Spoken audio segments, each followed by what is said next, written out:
Hello everyone, আমি প্রিয়া। আজ অনেক দিন পর একটা মিনি ব্লগ নিয়ে চলে এসেছি। এত হাসির কারণ হলো আজকে আমার দিদি এসেছে আর আমরা খেতে বসে কিছু গল্প করছিলাম আর বাইরের ওয়েদারটা ছিল ঠিক এই রকম। আজ সারা দিন ধরে বৃষ্টি হচ্ছে, গোটা আকাশটা মেঘলা হয়ে আছে।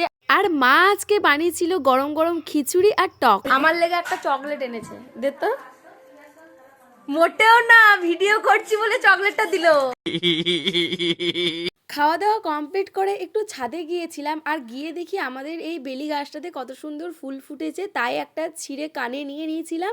এখানে আমরা রিলস বানাবার জন্য এসেছিলাম আর এখানে ঝমঝম করে বৃষ্টি আরম্ভ হয়ে গেছিলো। তারপরে রাজ বাজার থেকে কুরকুরে আর লেস নিয়ে এসে এখানে বাটিতে মাখিয়েছিল আর আমি এখানে কেড়ে কেড়ে সব খেয়ে নিচ্ছিলাম। আর এখানে দেখো, একটা দিনের জন্য যে ও মামার বাড়ি ঘুরতে এসে তাও ওর মা ছাড়েনি, ওকে পড়তে বসে দিয়েছিল। আর আমি এই মেহেন্দিটা দিদিকে পরিয়ে দিয়েছি। দেখা হচ্ছে নেক্সট কোনো ভিডিওতে, বাই।